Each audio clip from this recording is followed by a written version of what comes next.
आज के PPS lecture में we will do two programs regarding switch cases. और ये लैब प्रोग्राम्स होंगे जो आपको एग्जीक्यूट करने होंगे like earlier programs. So this is a switch case program for executing arithmetic operation. Okay, अभी तक हमने अरिथमेटिक ऑपरेशन के लिए एक प्रोग्राम बनाया था, डिफरेंट वेरिएबल लिए थे और उनमें उनको स्टोर करा के हमने प्रिंट कराया था. बट इस स्विच केस में हम एट ए टाइम एक ऑपरेशन एग्जीक्यूट कर सकते हैं by providing case different arithmetic operations in different cases. Okay, तो प्रोग्राम देखते हैं यहाँ पे. सबसे पहले I will go with the header file #include stdio.h. Okay, main function लिखेंगे इंट मेन. अब मुझे यहाँ पे अरिथमेटिक ऑपरेशन परफॉर्म करना है टू नंबर्स पे. ओके, और मुझे डिफरेंट केसेस बनाने हैं. तो अरिथमेटिक ऑपरेशन में will do addition, subtraction, multiplication, division and mod. So there will be 5 cases for each arithmetic operation. Okay, तो स्टार्ट करते हैं. सबसे पहले मैं इनपुट कराऊंगी अपने केसेस का नंबर, जो कि हम लोग पहले की तरह स्कैन कराएंगे एक वेरिएबल में. उसके अलावा दो नंबर्स जिनको इनपुट कराना है उनके लिए हम दो डिफरेंट वेरिएबल लेंगे. ओके, तो इंट ए पहला वेरिएबल, बी दूसरा वेरिएबल जिसमें हम दोनों नंबर स्टोर कराएंगे, और कॉमा एन जिसमें हम लोग चॉइस स्टोर कराएंगे. Okay, so print F enter your choice. Okay, scan करवाएंगे SCN scan F %d comma %n n. Okay, n हम इनपुट कराएंगे by user for selecting the case. Okay, now again we'll write a printf statement जिसमें we will enter two numbers. Enter the two numbers. Okay, so scanf will go with %d %a comma %b. This is the input variable for both the operations, choosing choices and entering two numbers. Okay, अब आगे बढ़ते हैं, switch case start करते हैं. Syntax के according हम लिखेंगे switch और n इज़ द वेरिएबल जिससे हम लोग n चॉइसेस उसमें डालने वाले हैं. Now case 1. Okay, will write printf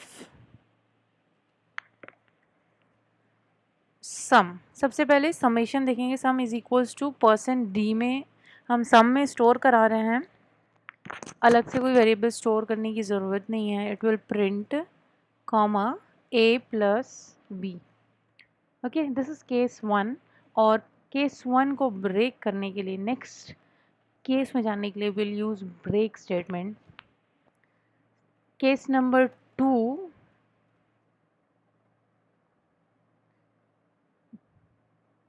जिसमें we will write difference, DIFFERENCE, difference of a minus b. Again we'll write a break statement for case 2.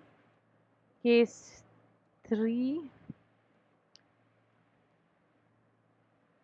वहाँ पे we'll write multiplication. Okay, multiplication is equals to a into b. Okay, now break for case 3. Case 4 लिखेंगे for division. Okay, division के लिए लिखेंगे a divided by b. Now break for case 4. Case 5 होगा हमारा, जिसमें we will find mod of the two numbers, so a modulo b. और break statement आप लोगों ने पहले भी देखा होगा, ब्रेक स्टेटमेंट जो हम लास्ट लेक्चर में पढ़े थे कि बिना ब्रेक स्टेटमेंट के आपका जो भी केस आप सेलेक्ट करेंगे उसके बाद के सारे कंसेक्यूटिव जो ब्रेक्स रहेंगे, केसेस रहेंगे, वो सब एग्जीक्यूट हो जाएंगे और डिफ़ॉल्ट जो है वहाँ तक पहुँच जाएगा। उसी डिफ़ॉल्ट को एक्वायर करने के लिए डिफ़ॉल्ट स्टेटमेंट दिया जाता है। इन केस कोई सा केस हम ब्रेक केस भूल जाते हैं तो here we will write go to different place, different code. Okay, default लिखेंगे और डिफ़ॉल्ट के लिए भी हमको एक ब्रेक स्टेटमेंट देना होता है। This is not mandatory but कुछ to a certain structured programming के लिए हम लोग को ये यूज़ करना होगा। ठीक है, now will save it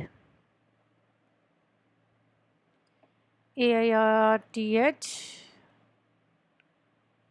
switch SARTH कर लेते हैं। स्विच केस करके यूज़ करके हम लोग अर्थमेटिक ऑपरेशंस परफॉर्म कर रहे हैं। ओके, सेव करेंगे और एग्जीक्यूट करेंगे। राइट, GCC कंपाइलर जो है मेरा वो कंपाइल करेगा।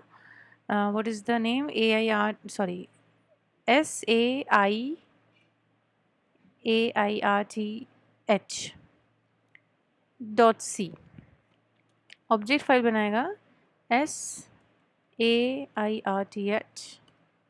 कंपाइल हुआ, will execute SAIRTH, enter your choice. Okay, so सबसे पहले तो we will enter 1, enter the two numbers, so 2 3 sum is 5. Okay, सारे केस अब एक एक बार एग्जीक्यूट कर लेते हैं। सेकेंड केस में will enter 3 4, difference is -1 and third case में 2 4 8,